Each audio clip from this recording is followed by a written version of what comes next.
Dis-moi, tu as déjà eu l'impression qu'une histoire te parlait vraiment? Eh bien, ici, c'est exactement ce qui t'attend.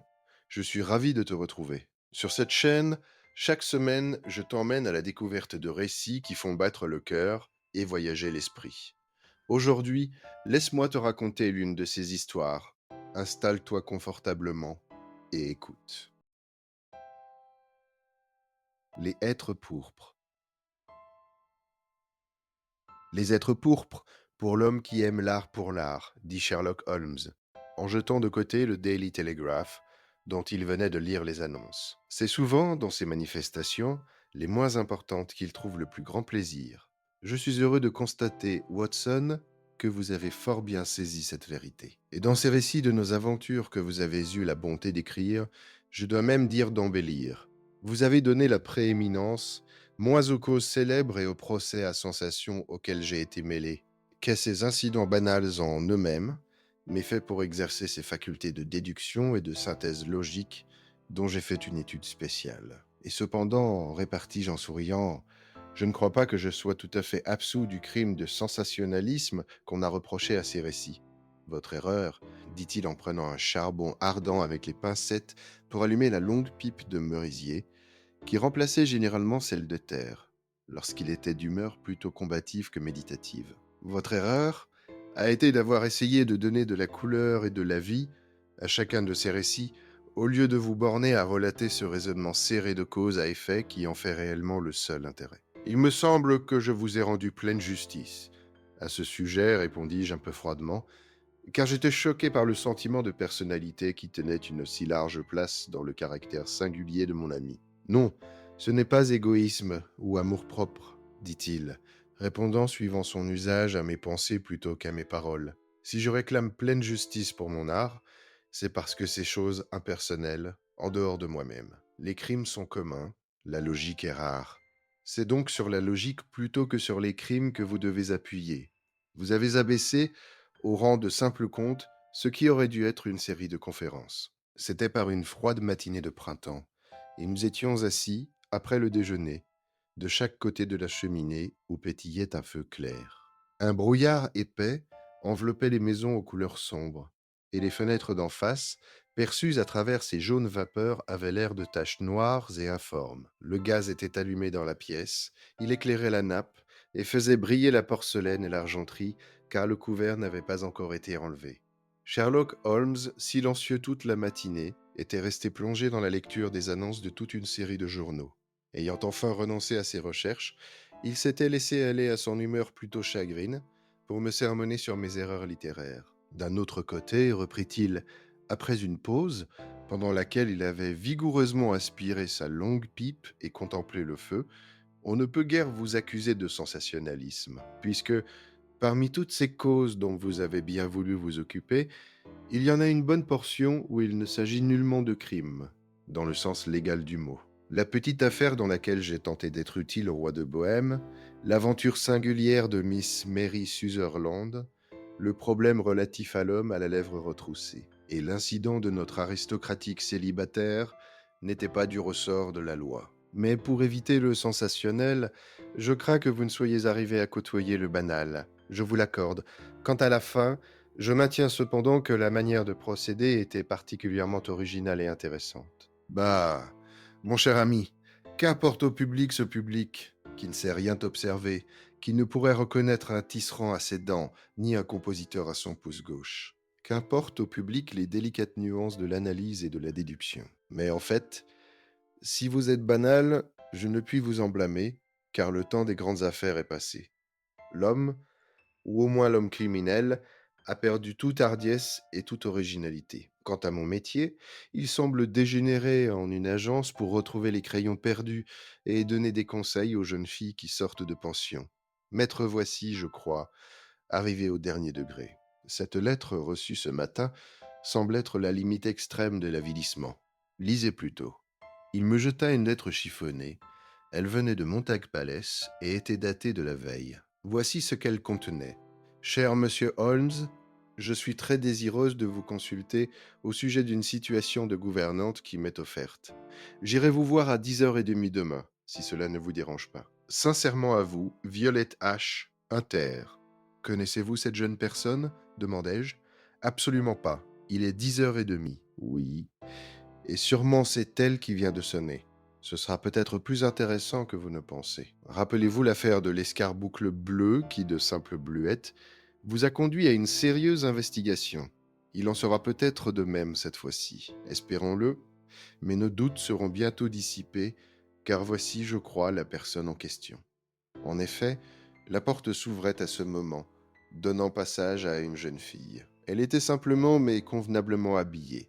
Son visage gai, animé, était couvert de taches de rousseur comme un œuf de pluvier, et ses allures dégagées révélaient une femme habituée à se tirer d'affaire toute seule. J'espère que vous m'excuserez de vous déranger, dit-elle à mon ami, qui s'était levé pour la recevoir. Mais il m'arrive une étrange aventure, et n'ayant ni parents ni amis à consulter, j'ai pensé que vous seriez peut-être assez bon pour me donner un conseil. Asseyez-vous, je vous prie, Miss Hunter. Je serais trop heureux de vous être utile. Je voyais que Holmes était favorablement impressionné par les manières et le langage de sa nouvelle cliente. Il la regarda de son œil investigateur, puis s'assit pour l'écouter, les paupières baissées, les doigts joints. J'ai été gouvernante pendant 5 ans, dit-elle, dans la famille du colonel Spence Munro. Mais il y a 2 mois, le colonel fut envoyé à Halifax, dans la Nouvelle-Écosse. Et comme il emmena ses enfants avec lui en Amérique, je me trouvais sans situation. Je mis des annonces dans les journaux.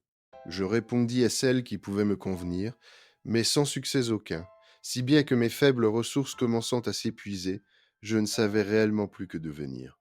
Il y a dans le West End une agence du nom de Westaway qui a la spécialité de placer des gouvernantes. J'y allais chaque semaine dans l'espoir d'y trouver une situation. Westaway est le nom du fondateur de l'établissement, mais la directrice est une Miss Stopper. Elle se tient dans son petit bureau, les dames qui cherchent un emploi attendent dans une antichambre et sont reçues par elle séparément. La demoiselle consulte ses registres en présence de chaque cliente pour voir si elle a une situation pouvant lui convenir. Lorsque j'allais à cette agence la semaine dernière, j'entrai à mon tour comme de coutume et fus surprise de voir que Miss Topper n'était pas seule. Un homme prodigieusement gros, avec un visage très avenant et un gros menton qui s'allongeait en plis jusque sur son cou, était assis à côté d'elle, une paire de lunettes sur le nez, regardant très attentivement les dames qui entraient. À mon arrivée, il sauta sur sa chaise et s'adressant à Miss Stopper, Para, voilà l'affaire, dit-il. Je ne pourrais rien demander de mieux. Parfait, parfait. Il paraissait tout à fait enthousiaste et se frottait les mains d'un air enchanté.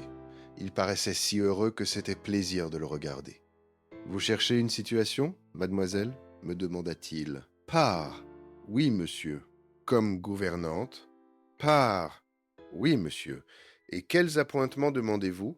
Chez le colonel Spence Munro, d'où je sors, j'avais 100 francs par mois. Oh, tutote. C'est de l'exploitation, de la pure exploitation, s'écria-t-il en levant les mains, comme un homme indigné. Comment peut-on offrir une somme aussi piteuse à une dame si charmante et si accomplie? Mon savoir, monsieur, est peut-être moindre que vous ne l'imaginez, dis-je. Un peu de français, un peu d'allemand, la musique, le dessin. Tut, s'écria-t-il. Là n'est pas du tout la question. Il s'agit de savoir si, par vos manières, vous êtes vraiment une dame. Voilà tout. Sinon, vous ne pouvez vous occuper de l'éducation d'un enfant qui pourra quelque jour jouer un rôle considérable dans l'histoire de son pays. Si oui, comment un gentleman a-t-il pu vous faire accepter une somme aussi dérisoire? Vos appointements chez moi, madame, seront pour commencer de 2500 francs par an. Vous pensez bien, monsieur Holmes, que dans la situation où je me trouvais, une telle offre me parut invraisemblable. Le monsieur, ayant peut-être remarqué mon air d'incrédulité, ouvrit un portefeuille et en tira un billet de banque. C'est aussi mon habitude, dit-il en souriant de l'air le plus aimable, si bien que ses yeux disparaissaient au milieu des plis de sa grosse figure. C'est mon habitude d'avancer aux gouvernantes la moitié de leurs appointements pour parer aux petites dépenses de voyage et de trousseau. Je n'avais jamais rencontré un homme aussi aimable et aussi prévoyant. Comme je devais déjà de l'argent à mes fournisseurs, cette avance était providentielle. Cependant, je me sentais en défiance et je n'osais m'engager sans être mieux renseigné. Puis-je vous demander où vous habitez, monsieur lui dis-je.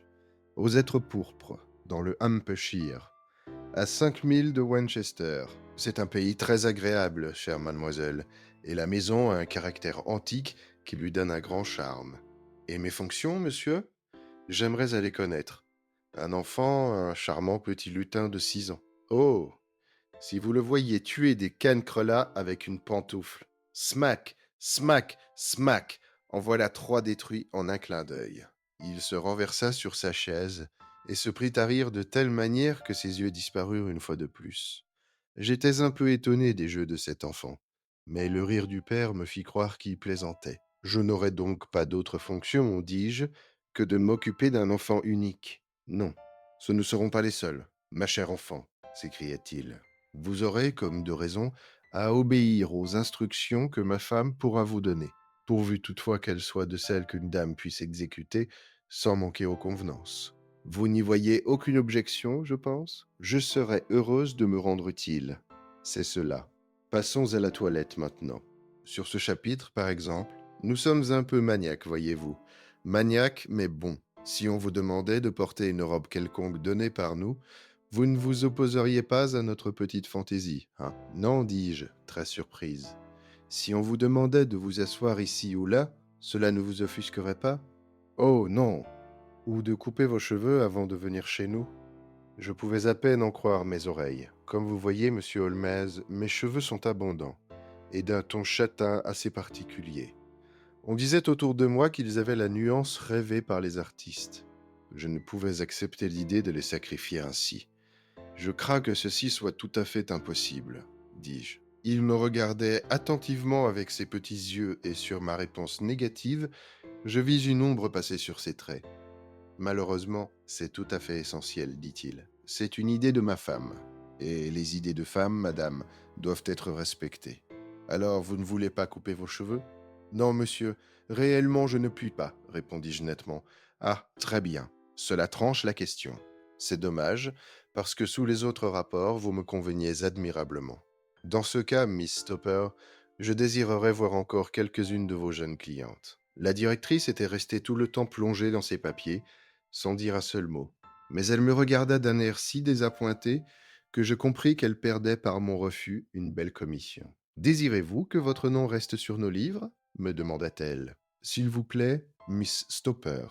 Au fond, cela me semble assez inutile, puisque vous refusez de la sorte les offres les plus avantageuses, dit-elle aigrement. Vous ne pouvez guère vous attendre à ce que nous fassions de nouveaux efforts pour vous retrouver une occasion comme celle-ci. Au revoir, Miss Hunter. Elle frappa sur un timbre et le groom me reconduisit à la porte. Je dois vous avouer, monsieur Holmes, qu'en rentrant chez moi où je trouvais mes armoires vides et 2 ou 3 factures sur la table, je commençais à regretter ma décision. Après tout, si ces gens avaient des idées étranges et demandaient mon acquiescement à des choses extraordinaires, ils m'en indemnisaient largement. Bien peu de gouvernantes en Angleterre gagnent 2500 francs par an. D'ailleurs, à quoi me servaient mes cheveux? Il y a des femmes à qui les cheveux courts vont bien. J'étais peut-être du nombre. Le lendemain, je commençais à trouver que j'avais fait une bêtise. Et le jour d'après, j'en étais persuadé. J'allais me décider à mettre ma fierté de côté et à retourner à l'agence pour voir si la situation était encore vacante, lorsque je reçus cette lettre du monsieur lui-même. Je vais vous la lire.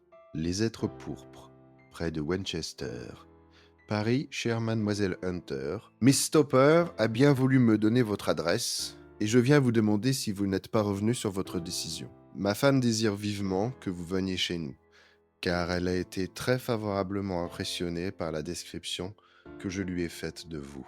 Nous sommes disposés à vous donner 750 francs par trimestre, c'est-à-dire 3000 francs par an, pour vous dédommager des ennuis que pourraient vous causer nos fantaisies. Elles ne sont pas bien terribles après tout.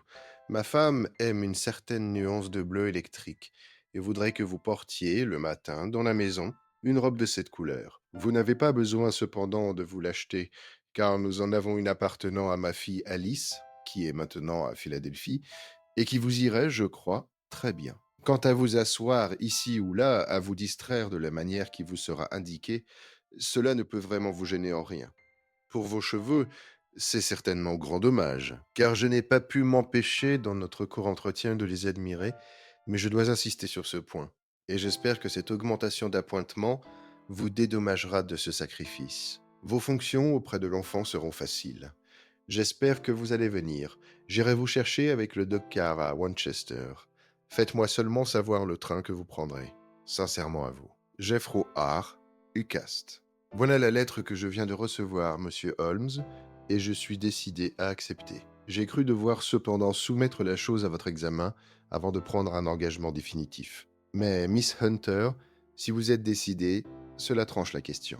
Seriez-vous d'avis de refuser? J'avoue que ce n'est pas précisément la situation que je choisirais pour ma sœur, par exemple. Qu'est-ce que tout cela peut signifier, monsieur Holmes? Je n'ai aucune idée là-dessus. Je n'en sais rien. Et vous-même, avez-vous une opinion? Je ne vois qu'une seule explication plausible. Monsieur Rucassel paraît être un aimable homme, doué d'un bon cœur, mais sa femme est peut-être folle, et alors il cherche à se plier à toutes ses fantaisies pour empêcher les crises et pour éviter qu'on ne l'enferme dans un asile. C'est possible, et je dirais même probable, mais de toute façon, cela ne présage pas un intérieur très agréable pour une jeune fille. Et les appointements, monsieur Holmes? Eh bien, oui, c'est tentant, je l'avoue, trop tentant même. C'est là ce qui m'inquiète. Pourquoi vous offre-t-il 3 000 francs par an, alors qu'ils auraient plus de gouvernantes qu'ils n'en voudraient à 1 000 francs? Il y a quelque chose là-dessous. J'ai pensé qu'en vous mettant aujourd'hui, au courant de tout cela, vous seriez au fait si j'ai besoin de vous plus tard. Je me sentirai plus forte si je suis soutenue par vous. Oh, vous pouvez compter sur moi. Il y a bien des mois que je n'ai rencontré un problème aussi intéressant. Tous ces détails sont étranges. En cas de doute ou de danger, danger. Quel danger prévoyez-vous? Holmes secoua la tête gravement. Ce ne serait plus un danger si nous pouvions le définir. Mais, à quelque heure du jour ou de la nuit qu'un télégramme de vous me parvienne, je me porte à votre secours. Cela me suffit. Elle se leva vivement. Toute trace d'anxiété avait disparu de sa figure. Je vais m'en aller dans le Hampshire sans aucune inquiétude. J'écris son heure à monsieur Rucassel, je sacrifie mes pauvres cheveux ce soir, et je pars pour Winchester demain. Après avoir adressé encore quelques remerciements à Holmes, elle nous dit adieu et sortit d'un pas léger. Au moins, dis-je en l'entendant descendre l'escalier, me paraît-elle très capable de se conduire toute seule? Et tant mieux pour elle, dit Holmes songeur. Je serais fort étonné si nous n'entendions pas parler d'elle sous peu. La prophétie de mon ami ne fut pas longue à se réaliser. Une quinzaine de jours s'étaient écoulés, et pendant ce temps je m'étais surpris plus d'une fois à penser à cette femme, et aux difficultés contre lesquelles elle avait peut-être à lutter seule. Les appointements extraordinaires qu'on lui donnait, les conditions si bizarres qu'on lui avait faites, tout dénotait des circonstances anormales. Mais il m'était impossible de démêler s'il s'agissait d'une manie ou d'un complot, et si l'homme était un philanthrope ou un scélérat. Quant à Holmes, il demeurait silencieux des heures entières, les sourcils froncés, l'air absorbé, refusant de me répondre si j'avais le malheur d'aborder le sujet qui m'intéressait. Des renseignements. Je demande des renseignements, s'écriait-il avec impatience. Je ne puis bâtir son fondement. Et il terminait toujours en affirmant qu'il n'aurait jamais permis à une sœur d'accepter pareille situation. Le télégramme que nous attendions nous parvint dans la soirée, au moment où j'allais me coucher, et où Holmes se préparait à travailler toute la nuit pour résoudre un problème scientifique. Il était coutumier du fait. Je le laissais souvent le soir, penché sur une cornue, une éprouvette à la main, et je le retrouvai dans la même position le lendemain matin en venant déjeuner. Il déchira l'enveloppe jaune, parcourut le message et me le jeta. Regardez donc les heures des trains dans l'indicateur, dit-il, et il reprit son expérience de chimie. L'appel était bref et urgent. Veuillez vous trouver à l'hôtel du Cygne Noir, à Winchester, demain à midi. Je vous supplie de venir. Je perds la tête. H. Inter. Voulez-vous venir avec moi? Me demanda Holmes. Je ne demande pas mieux. Alors consultez l'indicateur. Il y a un train à 9h30 qui arrive à Winchester à 11h30. Cela fera juste notre affaire. Mieux vaut remettre à plus tard mon analyse de l'acétone, car nous aurons besoin d'être frais et dispos demain matin. À 11h le lendemain, nous approchions de la vieille cité anglaise. Holmes avait commencé par s'absorber dans la lecture des journaux du matin, mais quand nous fûmes entrés dans le Hampshire, il les jeta et se mit à admirer le paysage. C'était une journée idéale de printemps. Un ciel d'un bleu léger, tacheté de petits nuages blancs floconneux qui dérivaient de l'ouest à l'est. Le soleil brillait gaiement, mais il y avait dans l'air une pointe de fraîcheur qui pinçait et énervait. Par tout le pays, jusqu'aux collines arrondies des environs d'Aldershot, les petits toits rouges et gris des bâtiments de ferme émergeaient de la verdure pâle à peine éclose. Est-ce assez frais et ravissant m'écriai-je, avec tout l'enthousiasme d'un homme échappé des brouillards de Baker Street. Mais Holmes secouait la tête gravement. Voyez-vous, Watson, c'est un des malheurs d'un cerveau conformé comme le mien, de ne pouvoir rien regarder sans le rapporter à ma spécialité. Vous voyez ces maisons dispersées et vous êtes frappé par leur pittoresque. Je les regarde, moi, et la seule pensée qui me vienne est celle de leur isolement et de l'impunité avec laquelle des crimes peuvent y être commis. Grand Dieu, m'écriai-je. Qui peut parler de crime dans ces vieilles demeures qui exaltent un charme indéfinissable?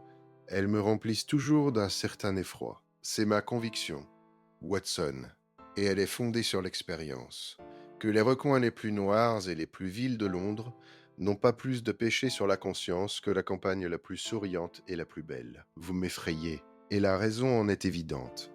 La pression de l'opinion publique peut faire dans les villes ce que la loi seule est impuissante à obtenir. Il n'y a pas de ruelle, si perdue soit-elle, où le cri d'un enfant torturé, le bruit des coups donnés par un ivrogne, n'excite la sympathie et l'indignation chez les voisins. En un clin d'œil, la justice avec tout son appareil est sur pied. Il suffit d'un signe pour la mettre en mouvement et amener le criminel sur le banc de l'accusé. Mais voyez ces maisons isolées dans leurs champs, habitées par des pauvres qui ne savent rien de la loi. Pensez aux actes de cruauté infernale, aux crimes cachés qui peuvent s'y perpétrer lentement, sans que personne n'en sache rien. Si cette jeune fille, qui nous appelle au secours, avait habité Winchester, je n'aurais jamais rien craint pour elle. Ce sont ces 5000 dans la campagne qui m'inquiètent. Cependant, il est certain qu'elle n'est pas personnellement menacée. Non. Si elle vient au-devant de nous à Winchester, c'est qu'elle peut au besoin s'échapper. C'est évident, elle est libre. Quel est alors ce mystère? Avez-vous eu une donnée? J'ai trouvé 7 solutions différentes, chacune pouvant s'adapter aux faits que nous connaissons. Mais je ne pourrais être fixé que d'après de nouveaux renseignements. Voilà la tour de la cathédrale, et nous saurons bientôt ce que Miss Hunter veut de nous. Le Cygne Noir est un hôtel renommé situé dans la rue Haute, tout près de la station. Nous y trouvâmes la jeune fille qui nous attendait. Elle avait retenu un salon particulier et avait fait servir le déjeuner. Je suis si heureuse que vous soyez venu, s'écria-t-elle. C'est si aimable à vous. Je ne sais en vérité quel parti prendre. Vos conseils vont m'être précieux. Dites-nous d'abord ce qui vous est arrivé. C'est par là que je commence. Et il faut que je sois brève, car j'ai promis à monsieur Rucassel d'être rentré avant 3 heures. Il m'a permis de venir en ville ce matin, mais il ne se doute guère de ce qui m'y amène. Procédons par ordre et commencez votre récit. Holmes étendit ses longues jambes devant le feu et s'installa commodément pour écouter. Je dois avouer tout d'abord que je n'ai pas, madame, été maltraité par monsieur et Rucassel. C'est une justice à leur rendre. Mais je ne puis les comprendre, et leur attitude m'inquiète. Qu'est-ce que vous ne pouvez pas comprendre? Les raisons de leur manière d'être. Voici les faits tels qu'ils se sont passés. Quand j'arrivai ici, monsieur Rucassel m'attendait à la gare, et il m'emmena en dog-cart aux êtres pourpres. C'est, comme il me l'avait dit, une maison très bien située, mais sans aucun style. Figurez-vous une grande bâtisse carrée, blanchie à la chaux, tachetée de loin en loin de grandes plaques verdâtres dues à l'humidité. Aux alentours, sur 3 côtés, des bois et sur le quatrième, une prairie qui descend vers la grande route de Southampton, route qui se trouve à 100 mètres environ de la porte d'entrée. La prairie est la propriété de monsieur Rucassel, mais tout le reste fait partie du domaine de Lord Southampton. Un bouquet de hêtres pourpres, juste en face de la porte, a donné son nom à cet endroit. Monsieur Rucassel, qui s'était montré fort aimable, me présenta en arrivant à sa femme et à son enfant. Nous nous étions trompés, monsieur et madame Holmes, en pensant que Rucassel pouvait être folle. C'est une femme pâle, silencieuse, beaucoup plus jeune que son mari car elle n'a pas plus de 30 ans, et lui ne peut guère en avoir moins de 45. J'ai cru comprendre qu'ils étaient mariés depuis environ 7 ans, que monsieur Rucassel l'avait épousée étant veuf, et que le seul enfant qu'il ait eu de sa première femme est cette fille qui est allée à Philadelphie. Monsieur Rucassel me confia en secret que la raison du départ de sa fille était l'aversion exagérée qu'elle avait pour sa belle-mère, dont la jeunesse rendait évidemment difficile la situation. Madame de Rucassel, dans la maison de son père, Madame Rucassel me parut incolore au moral aussi bien qu'au physique. Elle ne me fit aucune impression, ni bonne ni mauvaise. C'est un être sans caractère. On voit qu'elle est passionnément attachée à son mari et à son petit garçon. Ses yeux gris clairs vont constamment de l'un à l'autre pour voir ce dont ils peuvent avoir besoin et le prévoir si possible. Lui, quoique brusque et bruyant, est bon pour elle à sa manière. En somme, ils paraissent faire bon ménage. Et cependant, cette femme a un chagrin secret. Elle semble parfois absorbée et son visage exprime la souffrance. Plus d'une fois, je l'ai surprise en larmes. J'ai cru quelquefois que c'étaient les dispositions de son fils qui l'attristaient, car je n'ai jamais vu de créature plus gâtée, ni douée de plus mauvais instincts. Cet enfant est petit pour son âge, mais il a une tête énorme et tout à fait disproportionnée. Sa vie se passe en alternative d'accès de rage et de bouderies sombres. Il n'a qu'un plaisir, celui de tourmenter les êtres plus faibles que lui, et il a un talent remarquable pour attraper les souris, les oiseaux et les insectes. Mais j'aime mieux, monsieur Holmes, ne pas parler de ce qui n'est du reste que peu mêlé à mon histoire. Il me faut tous les détails, qu'ils vous paraissent utiles ou non. Je vais tâcher de ne rien omettre d'important. Un des désagréments de cette maison, et le premier qui me frappa, est la mauvaise façon qu'ont les domestiques. Il n'y en a que deux, un ménage. Toller, c'est le nom de l'homme, est un individu mal élevé, grossier, avec les cheveux et les favoris grisonnants. Il sent toujours la boisson. Deux fois, depuis que je suis là, je l'ai vu tout à fait ivre. Et M. Rucassel n'a pas eu l'air de s'en apercevoir. Sa femme est très grande et très forte, avec un visage rébarbatif. Madame, elle est aussi silencieuse que Rucassel, mais beaucoup moins aimable. C'est un couple des plus déplaisants, qui me gêne peu du reste, car je passe presque tout mon temps dans la nurserie et dans la chambre. Deux pièces mitoyennes qui sont situées dans un des angles de l'habitation. Les 2 premiers jours qui suivirent mon arrivée au Hêtre pourpre, ma vie fut très madame calme. Le troisième jour, Rucassel descendit après le déjeuner et glissa quelques mots à l'oreille de son mari. Oh, oui, dit-il, se tournant vers moi. Nous vous sommes très reconnaissants, Miss Hunter, d'avoir sacrifié vos cheveux à notre fantaisie. Je vous assure que cela sied fort bien. Nous allons voir maintenant comment vous va la robe bleue électrique. Vous la trouverez sur votre lit, et si vous voulez avoir la bonté de l'essayer, nous en serons très heureux. Le costume que je trouvais préparé pour moi, dans ma chambre, était d'une bleu tout particulier.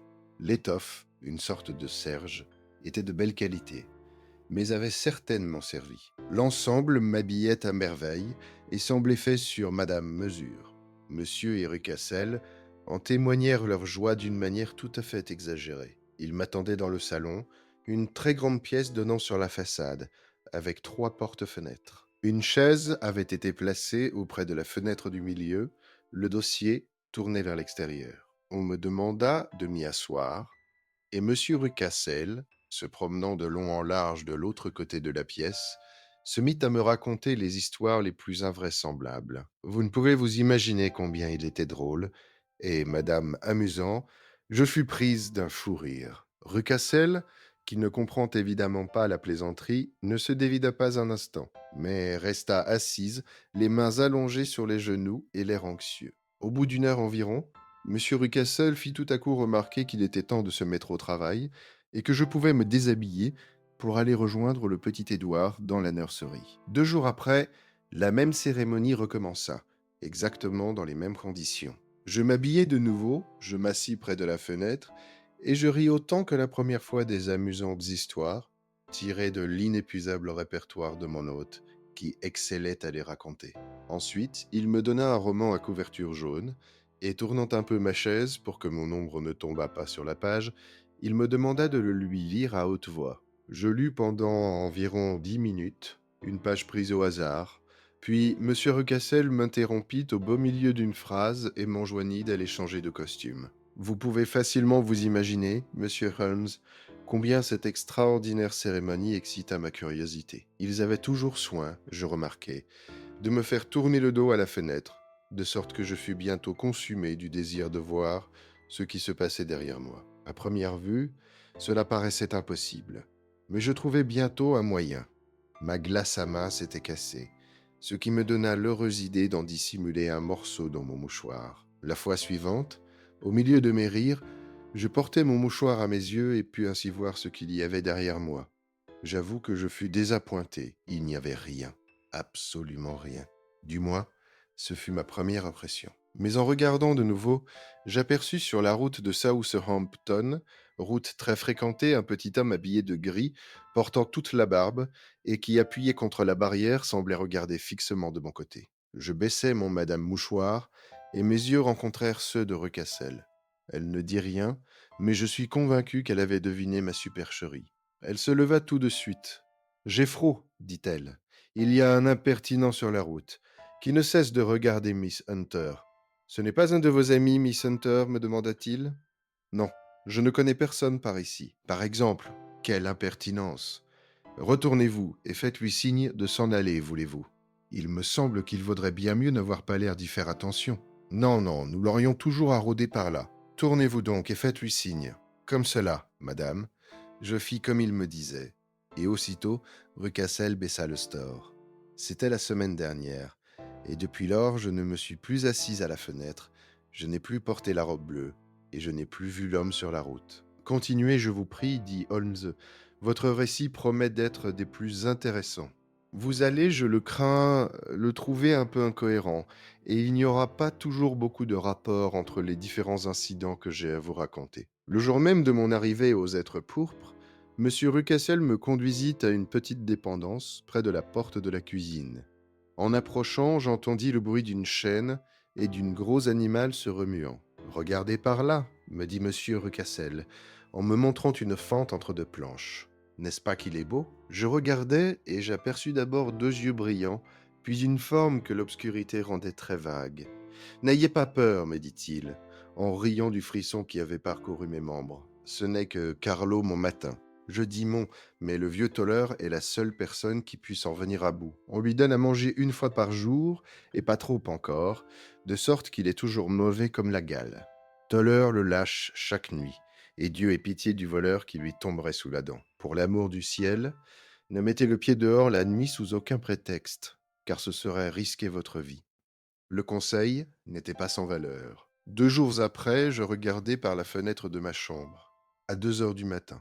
Il faisait un beau clair de lune qui donnait à la pelouse devant la maison un reflet argenté et l'éclairait presque comme en plein jour. Je restais là, charmé de la beauté tranquille de ce spectacle, quand je vis remuer quelque chose sous l'ombre des hêtres. Puis je vis émerger un chien gigantesque, grand comme un veau, de couleur roussâtre avec le museau noir, les lèvres pendantes, les os saillants. Il traversa lentement la pelouse et disparut dans l'ombre du côté opposé. La vue de cette terrible sentinelle muette me glaça le cœur, plus qu'un voleur n'aurait pu le faire, je crois. Et maintenant, j'en arrive à une très étrange aventure.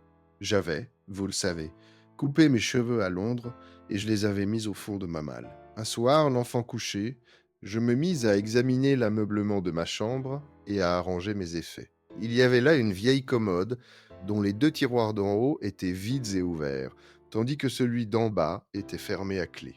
J'avais rempli les 2 premiers de linge, et comme j'avais encore beaucoup de choses à ranger, j'étais ennuyé de ne pas pouvoir utiliser le troisième. Je m'imaginais qu'il pouvait être resté fermé par oubli, et je pris mon trousseau de clés pour essayer de l'ouvrir. La première clé y réussit. Il n'y avait qu'une chose dedans, et je parie que vous ne devinerez jamais ce que c'étaient mes propres cheveux. Je les pris et les examinai. C'était exactement la même couleur et la même qualité. Mais comment mes propres cheveux pouvaient-ils avoir été enfermés dans ce tiroir? C'était absolument impossible. Les mains tremblantes, j'ouvris ma malle et y retrouvai mes cheveux. Je comparai les 2 tresses, elles étaient absolument identiques.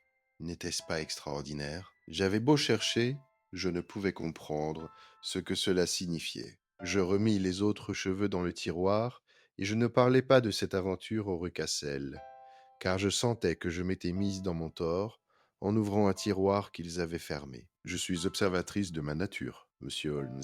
Vous l'avez peut-être remarqué, et j'eus bientôt le plan de toute la maison assez net dans la tête. Il y en avait tout un côté qui ne me paraissait pas habité. Une porte, près des appartements du ménage Toller, conduisait évidemment dans cette partie de la maison, mais cette porte était toujours fermée à clé. Un jour pourtant, en montant l'escalier, je vis M. Rucassel passer par cette porte. ses clés à la main, et le visage tout différent de celui qui en faisait l'homme rond et jovial que je connaissais.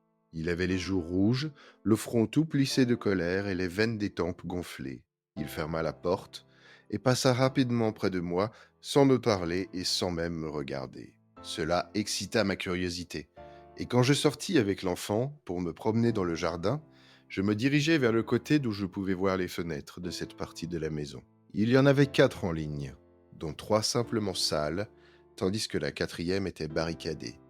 Évidemment, personne n'habitait là. Comme je continuais à me promener, en jetant un regard sur ces fenêtres, M. Rucassel survint.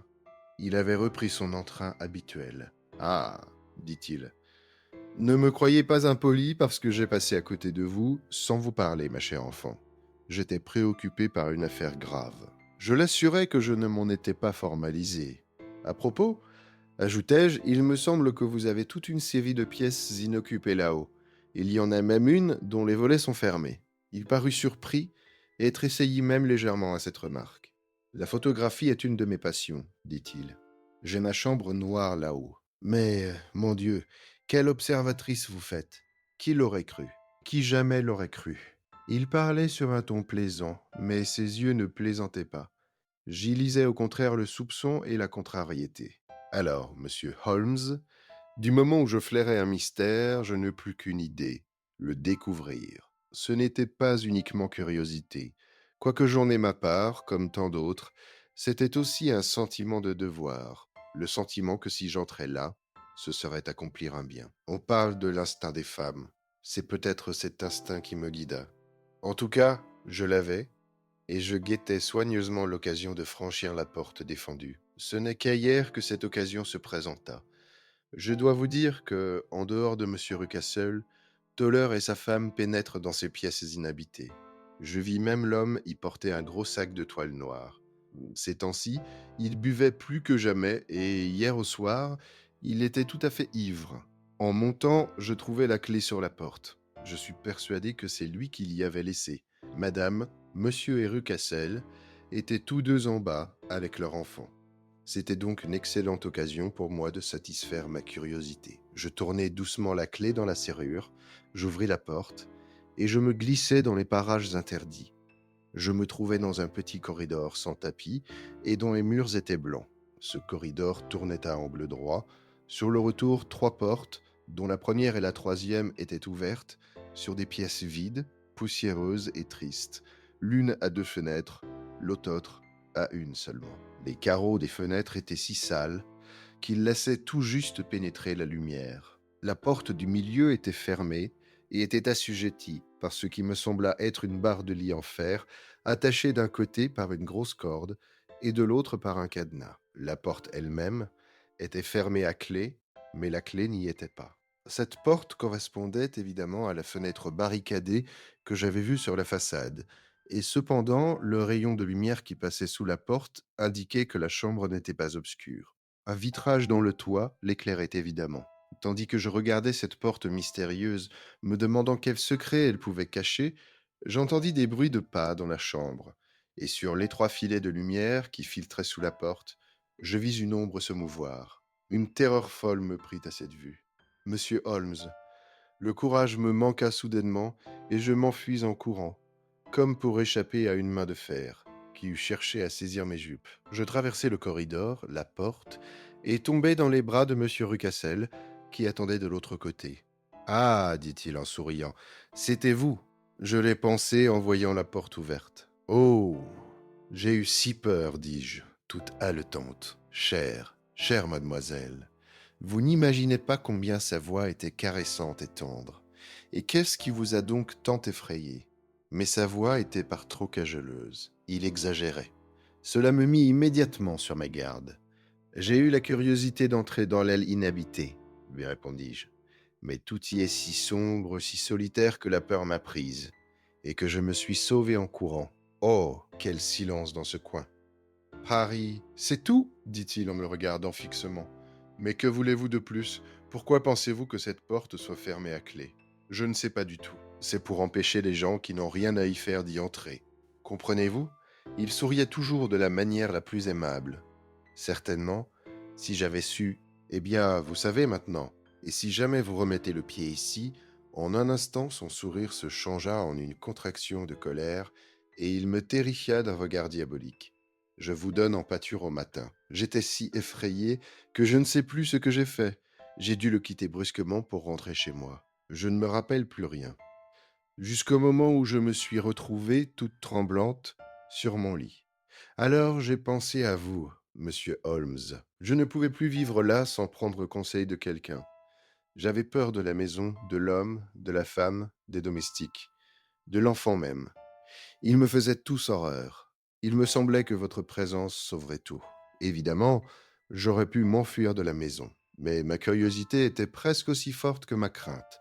Je résolus de vous télégraphier. Je mis mon manteau et mon chapeau, j'allai au bureau du télégraphe qui est à peu près à un demi-mille de la maison, et en revenant, je me sentais déjà soulagé d'un grand poids. Je fus cependant saisi d'une crainte horrible en approchant de la maison et en pensant que le chien était peut-être lâché. Mais je me rappelais que Toller était ivre-mort ce soir-là, qu'il n'avait pas dû songer à le mettre en liberté et que personne en dehors de lui n'avait pu le faire, tant la bête était féroce. Je rentrai sans accident et passai la moitié de la nuit sans pouvoir dormir, dans ma joie de vous voir bientôt arriver. J'ai facilement obtenu la permission de venir à Winchester ce matin, mais il faut que madame, sois rentré à 3 heures, car monsieur et Rucassel vont voir des amis et seront absents toute la soirée, de sorte qu'il faut que je sois auprès de l'enfant. Maintenant, je vous ai exposé les faits, monsieur Holmes, et je serais bien heureuse d'en avoir l'explication. Bien heureuse, surtout, de savoir ce que je dois faire. Nous avions, Holmes et moi, écouté toute cette histoire avec l'attention la plus soutenue. Mon ami se leva, se mit à arpenter la chambre, les mains dans les poches, et le visage extrêmement préoccupé. Toller est-il toujours ivre demanda-t-il. Oui. J'ai entendu sa femme dire à Rucassel qu'elle n'en pouvait rien tirer. Bien. Et les Rucassel sortent ce soir? Oui. Y a-t-il une cave avec une forte serrure? Oui. Il me semble, Miss Hunter, que vous vous êtes comportée dans tout cela comme une femme intelligente et courageuse. Pourriez-vous faire encore quelque chose de plus? Je ne vous en parlerai pas. Si je ne vous considérais comme une femme exceptionnelle, j'essaierai. Qu'est-ce que c'est? Nous arriverons au Hêtre pourpre, mon ami et moi, à 7 heures. Les Rucassel seront déjà partis, et Toller sera, j'espère, toujours hors de combat. Il ne reste plus que sa femme pour donner l'alarme. Si vous pouvez l'envoyer chercher quelque chose à la cave et la mettre sous clé, cela faciliterait énormément notre besogne. Je le ferai. Parfait. Nous nous livrerons alors à un examen complet. Il n'y a qu'une explication possible. Vous avez été amené là pour jouer le rôle de quelqu'un, et le véritable personnage est enfermé dans la chambre mystérieuse. C'est évident. Quant à la prisonnière, je ne doute pas que ce ne soit la fille de M. Rucassel, Alice Rucassel. Si j'ai bonne mémoire, qu'on disait être allé en Amérique. Vous avez été choisi sans aucun doute parce que vous lui ressemblez de taille, de tournure et de cheveux. Les siens avaient été coupés probablement à la suite d'une maladie, et naturellement les vôtres devaient être sacrifiés aussi. Par un curieux hasard, vous avez trouvé la tresse coupée. L'homme de la route est sûrement un de ses amis, probablement son fiancé, qui est trompé par la ressemblance et aussi par cette robe de la jeune fille dont on vous a revêtu. Il est persuadé par votre gaieté et votre attitude que Miss Rucassel est parfaitement heureuse et qu'elle ne désire plus qu'il lui fasse la cour. Le chien est lâché chaque nuit pour l'empêcher de communiquer avec elle. Tout cela est assez clair. Le point le plus sérieux de l'affaire est la nature de l'enfant. Quel rapport cela peut-il avoir? M'écriai-je. Mon cher Watson, vous êtes médecin, et vous avez appris à découvrir les dispositions d'un enfant en étudiant ses parents. Ne voyez-vous pas que la réciproque est vraie? J'ai souvent eu un premier indice sur le caractère d'un père en étudiant ses enfants. La nature de celui qui nous occupe est cruelle à un point anormal. Il torture par pur amour de la cruauté, et soit qu'il tienne ce vice de son père, toujours souriant, ou de sa mère, c'est un triste présage pour la pauvre fille qui est entre leurs mains. Je suis sûr que vous avez raison, monsieur Holmes, s'écria notre cliente. Il me revient 1000 détails qui me prouvent que vous êtes tombé juste. Oh, il n'y a pas un instant à perdre pour secourir cette pauvre créature.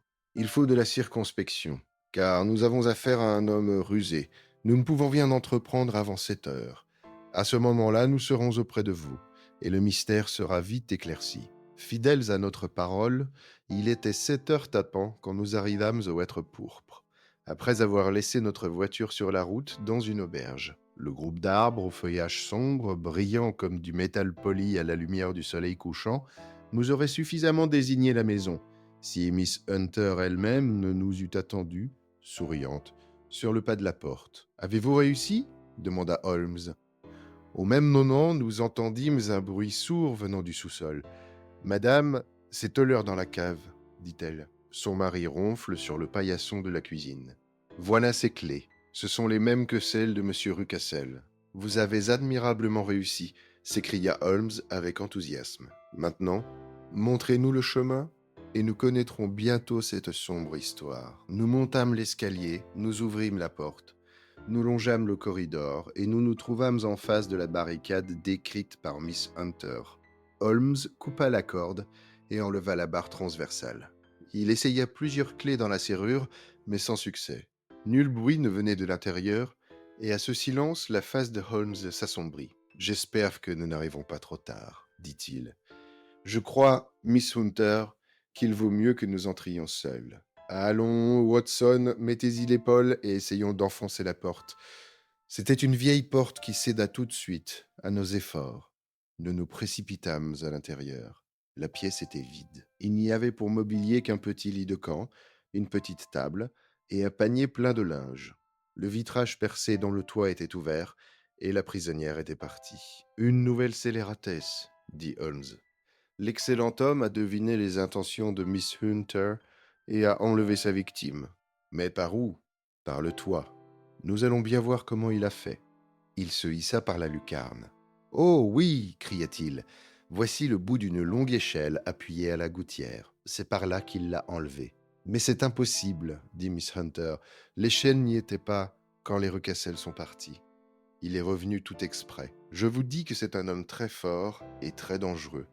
Je ne serais pas étonné que ce fût lui que j'entends monter. Watson, je crois que vous feriez bien de tenir votre pistolet prêt. » Il n'avait pas fini qu'apparut à la porte un homme très gros et très grand, avec un énorme bâton à la main. Miss Hunter poussa un cri aigu et s'appuya au mur. Mais Sherlock Holmes s'élança au-devant de l'individu. « Misérable, où est votre fille ?» Le gros homme regarda autour de lui et aperçut la lucarne ouverte. « C'est à moi de vous le demander, hurla-t-il. Voleur, espion et voleur, je vous ai pris, hein? Vous êtes entre mes mains. Je vais vous arranger d'une belle manière. » Il se précipita dehors et descendit 4 à 4 l'escalier. « Il est allé chercher le chien, » s'écria Miss Hunter. « J'ai mon revolver, dis-je. »« Il vaut mieux aller fermer la porte de la maison, » répliqua Holmes, et nous descendîmes rapidement. Nous étions à peine en bas que nous entendîmes les abois d'un chien, puis un hurlement d'agonie et un bruit de lutte épouvantable. Un homme âgé, au visage rouge, aux jambes tremblantes, parut en titubant devant la porte. « Mon Dieu !» cria-t-il. « Quelqu'un a lâché le chien.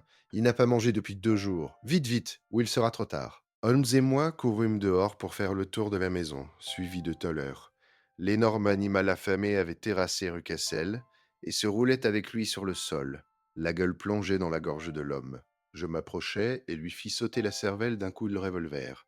Il s'affaissa, mais ses dents blanches ne quittèrent pas les gras replis du cou de sa victime. À grand-peine, nous les séparâmes et transportâmes dans la maison le blessé, encore vivant mais horriblement déchiré. On l'étendit sur un sofa, et tandis que Toller allait chercher sa femme, je fis ce que je pus pour alléger ses douleurs. Nous étions tous autour de lui, quand la porte s'ouvrit et donna passage à une grande et forte femme. « Madame Toller » s'écria Miss Hunter. « Oui, mademoiselle. Monsieur Rucassel m'a ouvert en rentrant, avant de vous rejoindre là-haut. »« Ah, mademoiselle ! Quel malheur que vous ne m'ayez pas dit vos projets. J'aurais pu vous avertir que c'était inutile. »« Ah !» dit Holmes, en la regardant madame attentivement. « Il est clair que Toller en sait plus que personne là-dessus. »« Oui, monsieur, et je suis prêt à dire tout ce que je sais. »« Eh bien, asseyez-vous et dites-le, car j'avoue qu'il y a plusieurs points qui restent obscurs pour moi. Je vais vite vous éclairer, et je l'aurais fait plus tôt si j'avais pu sortir de la cave. Si les tribunaux s'en mêlent, vous vous rappellerez que je fais cause commune avec vous, comme j'ai toujours pris parti pour Miss Alice. Elle n'a jamais été heureuse à la maison, Miss Alice, depuis que son père s'est remarié. Elle était mise de côté et n'avait pas le droit d'ouvrir la bouche. Mais ce fut bien pire lorsqu'elle eut fait chez des amis connaissance avec Monsieur Fowler. Je crois bien que Miss Alice, à la suite d'un héritage, avait une fortune personnelle. Elle était si douce et si patiente qu'elle n'en parlait jamais et laissait tout entre les mains de son père. Il savait qu'il n'y avait rien à craindre d'elle, mais quand il a été question d'un mari qui exigerait tout son dû, alors il a voulu empêcher le mariage. Il a tenté de lui faire signer un papier comme quoi, mariée ou non, elle lui laisserait la libre disposition de sa fortune. Comme elle a refusé, il l'a tourmentée jusqu'à ce qu'elle eût une fièvre qui l'a mise à la porte du tombeau pendant 6 semaines. Enfin, elle s'est remise lentement, mais elle n'était plus que l'ombre d'elle-même, et ses beaux cheveux avaient dû être coupés. Cela n'avait pas changé les sentiments de son amoureux qui lui était resté fidèle contre vents et marées. Ah, dit Holmes, cela explique tout. Et je crois maintenant deviner le reste. Monsieur Rucassel, alors, adopta ce système d'emprisonnement. Oui, monsieur. Et amena Miss Hunter de Londres pour se débarrasser de la persistance désagréable de monsieur Fowler.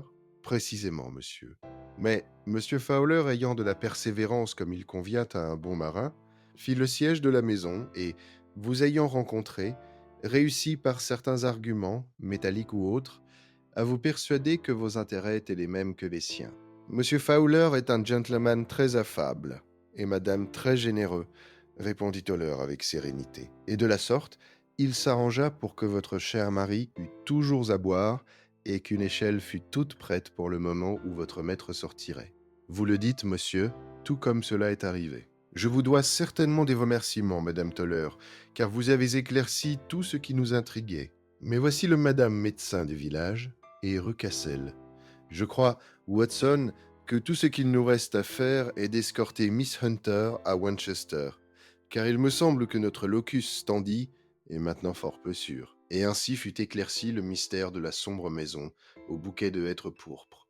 Monsieur Rucassel survécut, mais avec une santé toujours chancelante, et il ne conserva la vie que grâce aux soins dévoués de sa femme. Ils ont toujours avec eux leurs anciens serviteurs, qui connaissent trop leur vie passée pour qu'il soit facile de s'en défaire. Monsieur Fowler et Miss Rucassel furent, par dispense spéciale, mariés à Southampton, le lendemain de leur fuite. Lui est maintenant pourvu d'un poste officiel dans l'île Maurice. Quant à Miss Violet Hunter, à mon grand désappointement, mon ami Holmes s'en désintéressa complètement du jour où le problème était résolu, et elle est maintenant à Walsall, à la tête d'une école privée très florissante, m'assure-t-on. 1132e. Cet ouvrage est le publié dans la collection À tous les vents, par la Bibliothèque électronique du Québec. La Bibliothèque électronique du Québec est la propriété exclusive de Jean-Yves Dupuis.